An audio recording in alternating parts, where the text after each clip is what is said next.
Graça e paz, amados, passando aqui para poder ser bênção na tua vida mais uma vez.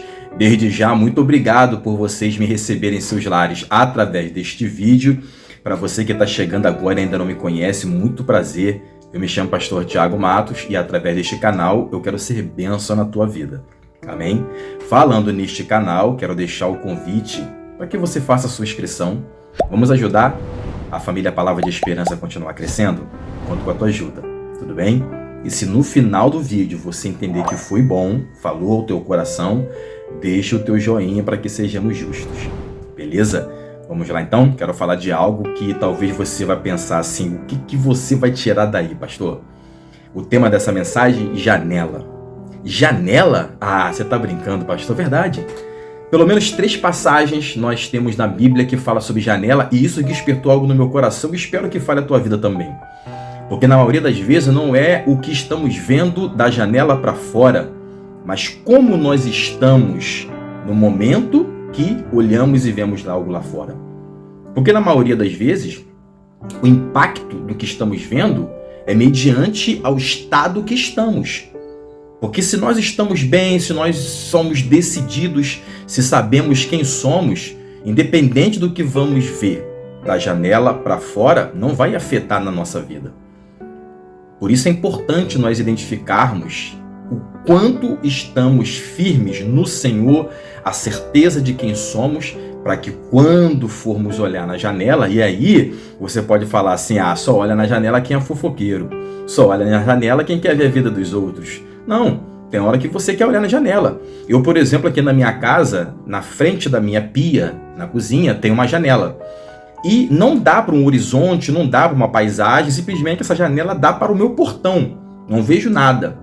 Mas todas as vezes que eu estou ali fazendo algo, comida, lavando a louça, fazendo algumas coisas ali, eu faço questão de olhar para a janela. Às vezes eu coloco um celular tocando um louvor. E enquanto eu olho para a janela, o meu espírito viaja, minha mente viaja, eu converso com Deus. Sabe? Então, olhar para a janela nem sempre significa fofoca, mas um tempo de você olhar para si mesmo, um tempo de solitude, né? Um tempo de avaliação de si mesmo. E o que a gente vai poder desenvolver nessa mensagem?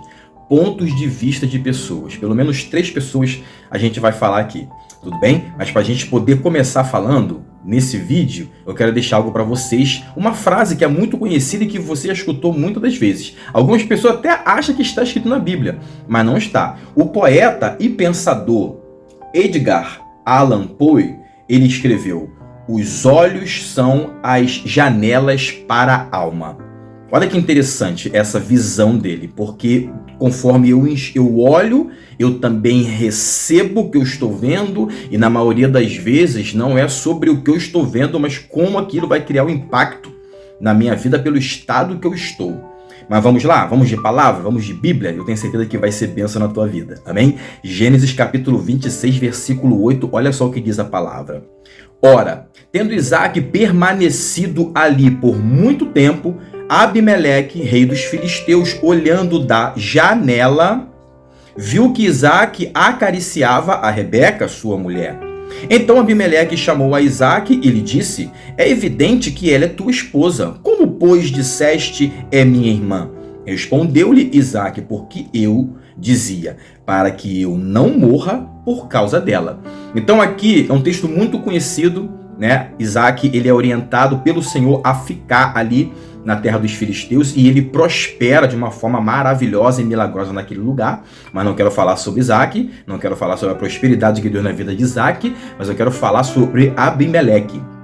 Abimeleque recebe ele e ele, quando ele se achega, ele apresenta sua esposa como irmã, preocupado de que futuramente o povo daquele lugar viesse a matá-lo para ter sua esposa como posse. E aí ele apresenta ela como irmã. E certo dia, Abimeleque, olhando pela janela, eu não sei o posicionamento desta janela nos seus aposentos, mas ele consegue enxergar Isaque acariciando Rebeca.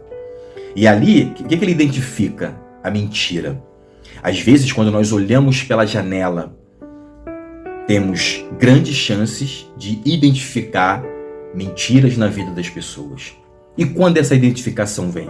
Como nos comportar diante de uma mentira, de uma inverdade? Já parou para poder avaliar? Porque muitas das vezes nós toleramos certas coisas para não perder a pessoa amada, para não criar problema, evitamos conflitos. Nós estamos olhando pela janela, estamos vendo o que está acontecendo ali, e na maioria das vezes o que estamos vendo não condiz com o que nos foi apresentado, mas aí eu volto a falar, não é sobre a mentira das pessoas que eu estou vendo pela janela. Como que eu vou lidar com isso? Qual é a minha postura? Qual é o meu posicionamento? Abimeleque ficou muito furioso com Isaac, com aquela postura. Isaac apresentou para ele a justificativa, ele entendeu, mas de início nós percebemos que ele ficou muito chateado, né? Olhar na janela pode nos levar a identificar inverdades. E quando essas inverdades vierem à tona, como nos comportarmos? Nós precisamos do Espírito Santo para nos ajudar a nos comportar diante de certas coisas. Porque janelas estão prontas para serem abertas e observadas. Só que às vezes nós não estamos prontos para poder encarar o que vamos ver.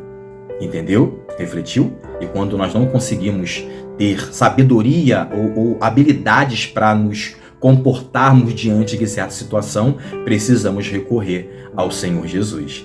Agora nós vamos falar de outra janela. Sabe aonde? Em Juízes. Juízes capítulo 5, no versículo 28, vai dizer assim, ó. A mãe de Cícera olhava pela janela e exclamava pela grade: por que tarda em vir o seu carro? Por que se demoram os passos dos seus cavalos?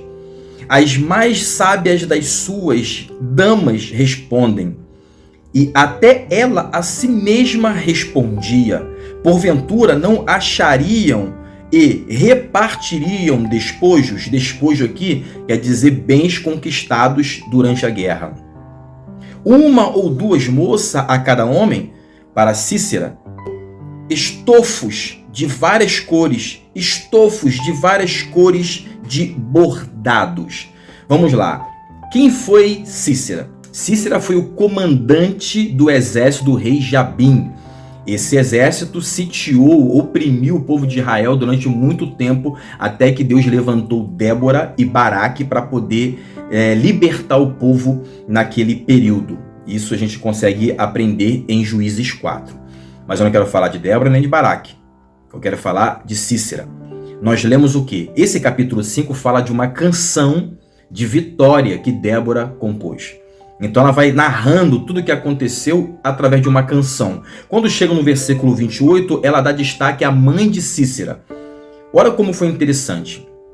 Cícera, como comandante e acostumado a muitas vitórias, todas as vezes que ele ia para a guerra, ele voltava com sucesso. Então aqui a narrativa fala o quê? 28. A mãe de Cícera olhava pela janela e exclamava pela grade: por que tarda em vir o seu carro?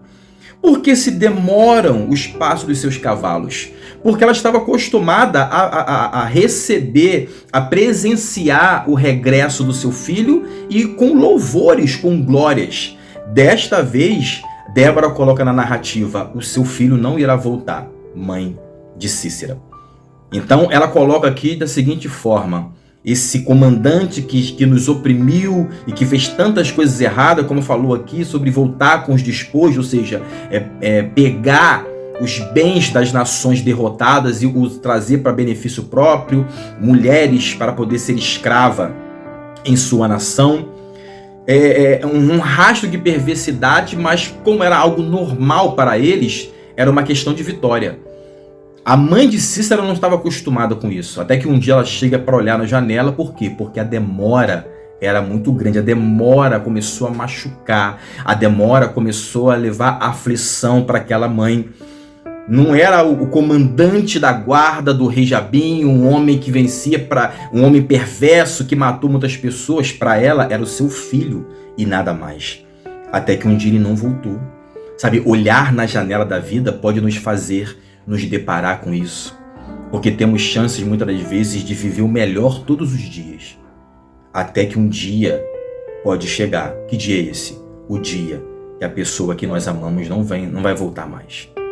E aí a gente vai olhar pela janela e não vamos conseguir mais esperar ou aguardar aquela pessoa vir.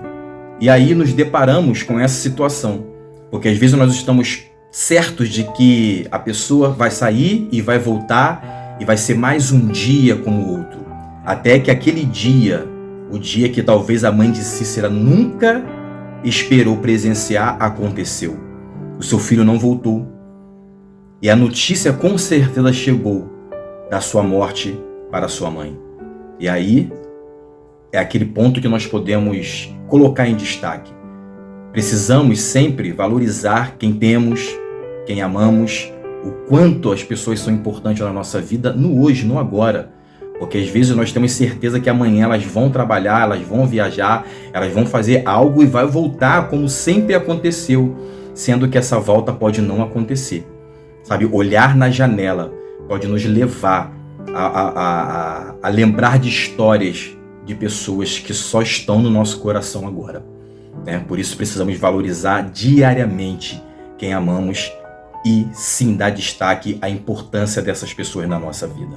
Amém? E agora nós vamos para a última janela, que está no segundo livro do profeta Samuel, no capítulo 6, que vai falar de uma passagem também muito importante. Às vezes nós falamos pouco dela, mas eu tenho certeza que vai falar ao seu coração também. Capítulo 6 do segundo livro do profeta Samuel, no versículo 16, vai falar assim, ó: ao entrar a arca do Senhor na cidade de Davi, Mical, filha de Saul, estava olhando pela janela e vendo ao rei Davi, que ia saltando e dançando diante do Senhor, o desprezou no seu coração. Olha que coisa interessante aqui. Davi resgatou a arca do Senhor, que tinha sido sitiada pelos filisteus, e aí quando ela é recuperada, houve uma situação muito complicada, onde pessoas importantes morreram no resgate da arca, e aí aqui faz o quê? O momento de trazer a arca e ela voltar para Israel estava sendo fantástico. Então Davi, ele não se conteve e começou a celebrar, começou a dançar. Mical, sua esposa, olhando pela janela, observando Davi celebrando, o que nós lemos? Ela desprezou a alegria do rei Davi. Olhar pela janela, dependendo do nosso estado de espírito, como nós estamos, é complicado, porque será que você está pronto para poder se deparar olhando pela janela e observar a alegria de outras pessoas? Será que estamos prontos para poder presenciar a vitória e a alegria de pessoas que são próximas? Aqui nós estamos falando de Mical, esposa de Davi. A alegria, a celebração de Davi levou desprezo para o coração de sua esposa, porque, segundo ela, ele não deveria celebrar daquela forma. E quantas vezes nós estamos prontos para poder determinar como as pessoas devem se comportar mediante suas conquistas e suas vitórias, ou por nós não conseguirmos ter êxitos em certas etapas da nossa vida, nós recriminamos, menosprezamos a vitória das pessoas. Olhar pela janela nos faz correr o risco de ver a vitória de alguém, de um vizinho. Olhar pela janela nos faz observar alguém que conquistou algo vindo em nossa direção. Como lidar com a conquista dos outros? Como lidar com as pessoas que estão conseguindo êxito? Porque muitas das vezes nós exigimos demais. Determinamos dentro de nós mesmos que ninguém pode conquistar, ninguém pode crescer a não ser eu. Eu preciso ter resultado para mostrar para as pessoas que eu consegui. Não, nós precisamos aprender a ter o controle, né? A segurança dentro de nós de que existem os momentos de conquista, existem os momentos de perda, mas o nosso espírito precisa estar firme diante de um comportamento que excede ao nosso. As vitórias, a celebração das pessoas não pode nos trazer desgosto ou irritação. Nós precisamos sim respeitar a alegria da conquista das pessoas e esperar e trabalhar para que as conquistas façam parte da nossa vida também. Amém? Eu quero abençoar a tua vida com essa palavra no nome de Jesus. Janela. Não deixe de olhar pela janela. Esteja pronto, capaz, para que quando você venha olhar pela janela e ver situações como essa que nós pontuamos aqui, isso não venha interferir, derrotar, derrubar você, mas a nossa convicção precisa amadurecer dentro de nós uma certeza de que o maior crescimento está aqui, sabe? As maiores conquistas precisam ser geradas aqui. E quando as pessoas que nós observarmos também conseguir, nós precisamos respeitar a conquista das pessoas, ter um bom comportamento quando as inverdades vierem à tona, sabe? Isso tudo, sob a liderança do Espírito Santo, nos levará a sermos pessoas capacitadas para continuarmos firmes na direção da eternidade. Amém? Eu te abençoo com esta palavra no nome de Jesus. Se ela foi bênção, compartilhe para que mais pessoas sejam abençoadas. Não deixe de olhar pela janela. Tem muita coisa boa, muita coisa interessante, muitas verdades que nos fará enxergar do lado de lá. Eu te abençoo com esta palavra, no nome de Jesus.